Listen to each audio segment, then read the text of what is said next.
사진이 1950년 7월 18일쯤에 촬영된 것인데 보신 분도 있을 거예요.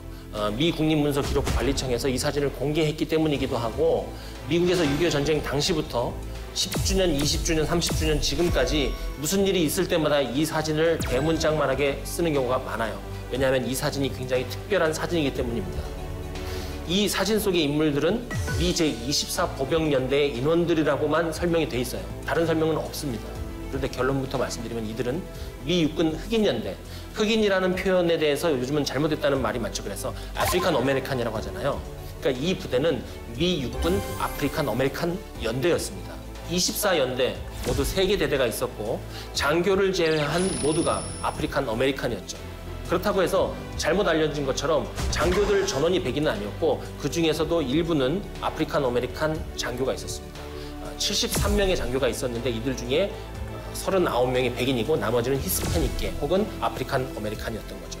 도대체 이 부대는 왜 아프리칸 아메리칸들로만 연대를 구성했을까? 그 역사를 따져보면 무려 1812년까지 거슬러 올라갑니다.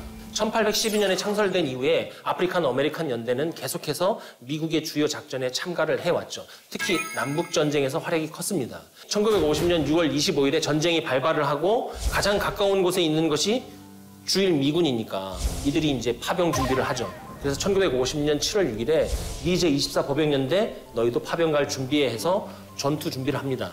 그런데 제2차 세계대전 종전 이후에 군을 급격히 감축했잖아요. 그래서 일본에 남아있던 아프리칸 아메리칸 연대는 주로 운전수, 통신병, 요리사 이러한 전투 근무 지원 임무를 하는 요원들로 구성된 부대로 남아있었던 거예요. 전투 부대가 더 이상 아니었어요.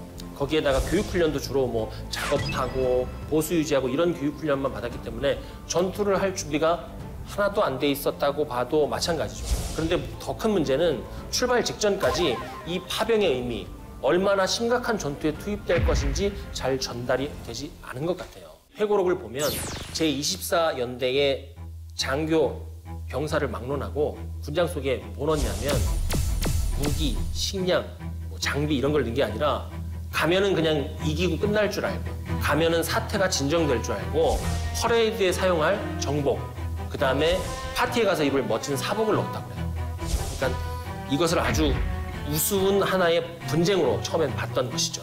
그래서 이제 이 아프리칸 아메리칸 연대가 군장 속에 멋진 사복 넣고 정복 넣고 어디를 갔냐? 오키나와를 출발을 해서 부산항에 7월 13일 14시에 도착을 합니다.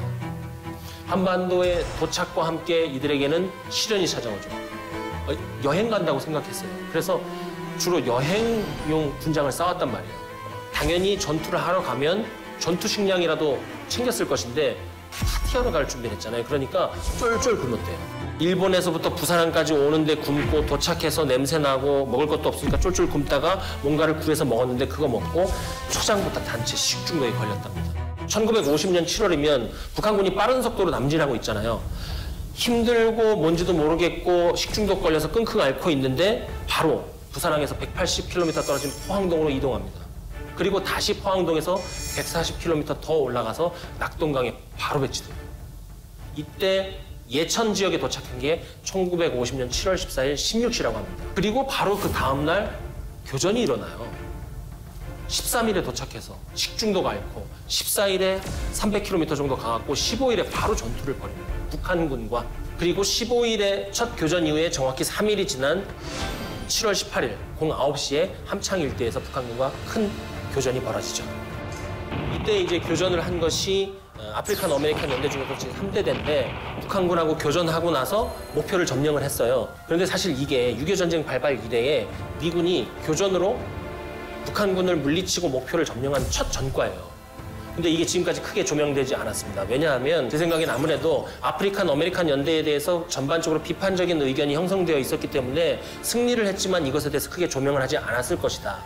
두 번째는 왜 그러냐면 6.25 전쟁 초기 6월, 7월, 8월 중순까지는 미군 기록이 많지 않아요. 와서 전투하기 바빴기 때문에. 8월 달쯤 됐을 때야 히스토리안들이 부대에 들어가서 전투 기록을 하거든요. 그렇기 때문에 이 아프리칸 아메리칸 연대의 이 전투는 나중에 누군가가 연구를 시작을 한다면 미군의 첫 번째 승리로서 다시 한번 조명될 가능성이 굉장히 큽니다. 이 프로그램이 지금 그것을 첫 번째로 밝히고 있는 거랑 마찬가지예요. 이 아프리칸 아메리칸 연대의 승리에 대해서 우리가 많이 모르고 있는데 킨 작전이 어떤 작전이었는지는 많이 알고 계실 겁니다.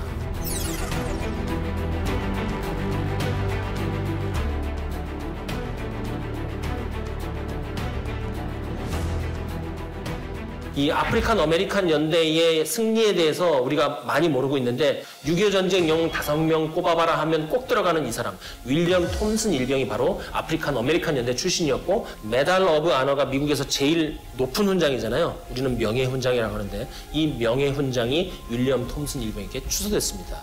1950년 8월 7일이죠. 북한군이 야간 기습을 했어요.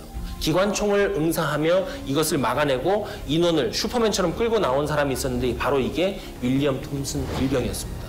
이 윌리엄 톰슨 일병은 부대가 철수할 때까지 자리를 지키다가 그 자신은 전사했다고 해요.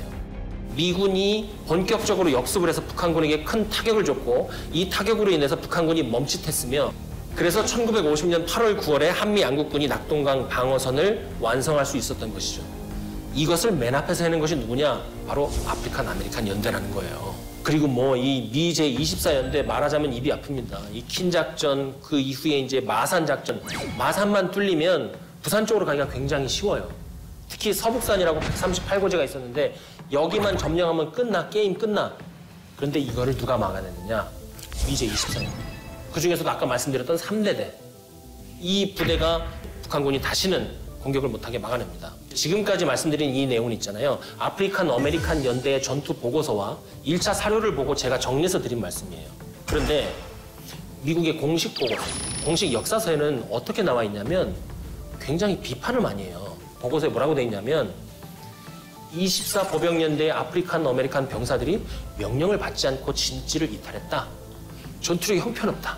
그래서 큰 피해를 입었다. 그 당시 사단장이 킨 서장이었는데 개선의 여지가 없다. 이 아프리칸 아메리칸 연대를 해체하자. 다 빼가지고 일반 부대에 보내서 뭉쳐서 딴짓 못하게 만들자. 이렇게 해버렸어요. 공식적으로 이렇게 해서 결국은 아프리칸 아메리칸 연대가 없어집니다. 제가 더 자료를 찾아보니 전쟁사만 연구한 전쟁사학자들의 평가는 조금 다릅니다. 제24연대, 아프리칸 아메리칸 연대가 명령을 따르지 않고 전투 입달을 했다는 것은 그들이 잘못한 것이 아니라 그 당시에 전장 상황이 그러했었다.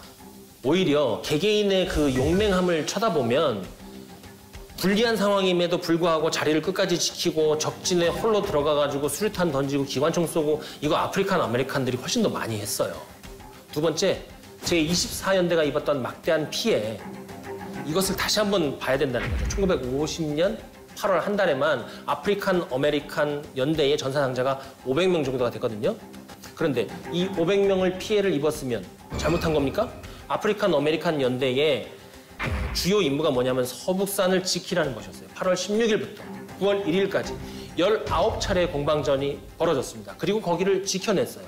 거기를 지켰기 때문에 마산이 지켜질 수 있었고 마산을 지켰기 때문에 부산을 지킬 수 있었던 것이며 부산을 지킬 수 있어서 낙동강 방어선이 무사했고 낙동강 방어선이 무사했기 때문에 인천 상륙작전이 가능했다면 500명이 넘는 전사상자가 발생한 것은 우리가 치하하고 훈장을 줄 일입니까? 아니면 잘못했다고 비판할 일입니까? 전자죠. 이런 노골적인 편견과 차별 속에서 아프리칸 아메리칸 연대는 대한민국의 자유와 민주를 위해서 열심히 싸웠습니다. 근본적으로 왜 이런 차별과 편견이 있었을까요? 우리 모두 알잖아요. 1950년대, 60년대까지도 아프리칸 아메리칸에 대한 차별이 굉장히 심했어요. 군대라고 해서 다르지 않았죠. 어쩌면 일반 사회보다 더 심했을 겁니다. 1차 사료를 파고 들어가다 보면 분명히 당시에 정확하게 쓴 건데 안 믿겨지는 내용들이 있어요. 전 이거 보고 깜짝 놀랐어요. 미제 24연대가 한반도에 파견된 이래 14개월 동안 연대장이 7번 교체됐답니다. 일종의 24연대로 부임하는 것, 3대대로 부임하는 것, 귀향이었대요. 뭘 잘못하면 너 저기 가. 그 상황에서도 아프리칸 아메리칸 연대는 서북산과 마산을 지켰던 겁니다. 대단한 부대죠. 이러한 차별과 편견 속에서 굉장히 큰 공적을 세웠는데 제대로 평가를 못 받았잖아요. 억울하잖아요. 이 억울함이 계속됐느냐? 그렇진 않습니다. 1987년에 육군 장관이었던 존 마시가 아프리칸 아메리칸 참전자들과 전쟁 사학자들의 거듭된 탄원을 받아들여서 다시 조사해 결론을 뭐라고 내리냐면요. 제25 보병사단과 제24연대가 기록으로 남긴 아프리칸 아메리칸 연대에 대한 부정적 평가는 수정되어야 한다. 아프리칸 아메리칸 연대는 6.25 전쟁 초기에 투입된 다른 많은 부대들과 마찬가지로 열악한 여건 속에서 선전했다, 잘 싸웠다. 게다가 아프리칸 아메리칸 연대는 적뿐만이 아니라 아군의 편견과 차별에 맞서 싸워야 했다. 그들은 이 두 가지 싸움을 모두 포기하지 않았고 그들이 해야 될 임무를 잘 수행해냈다. 이렇게 평가를 내렸습니다. 이 부분이 흥미로운데요. 고고한 대의가 쓰레기 같은 결과를 낳을 때도 있고 쓰레기 같은 동기가 아주 아름다운 결과를 낳을 수도 있습니다. 편견과 차별에 의해서 해체됐잖아요. 사실 아프리칸 아메리칸 연대를 따로 뒀다는 것은 굉장한 차별이죠. 그런데 오해를 해서 이들을 흩었잖아요. 결국 그러한 오해에서 백인 부대와 아프리칸 아메리칸 부대의 그 물리적인 구분이 사라졌어요. 6.25 전쟁 때부터 아프리칸 아메리칸 연대는 완전히 사라지고 모두가 하나 된 부대로 다시 거듭나게 됩니다. 그러면 그게 흑백 부대의 최초의 통합인가요? 미군에도 계속해서 흑백의 문제가 반복되어 왔는데 이것이 공식적인 명령에 의해서 하나로 융합된 것은 동기야 어쨌든 간에 이것이 첫 번째 기록입니다. 잘 싸웠어요. 그게 핵심적인 질문이고 중요한 질문인 것 같아요. 그 전에 떨어져 있을 때는 못 싸웠다고 그랬잖아요. 그 다음에 붙어서 싸울 때는 오히려 잘 싸운다는 평가가 많았어요. 아프리칸 아메리칸들이. 그러니까 그 앞에 게 편견과 차별이었다는 게 확실한 거죠. 아프리칸 아메리칸 연대의 활약. 이 활약을 통해서 우리는 6.25 전쟁에 대해서 좀 더 흥미롭게 접근을 할 수 있고 6.25 전쟁에 우리가 흥미롭게 접근을 하다 보면 우리 모두가 6.25 몇 주년입니다. 보세요 하고 강제로 얘기를 안 해도 국민들이 찾아보게 만들 수 있다는 거죠.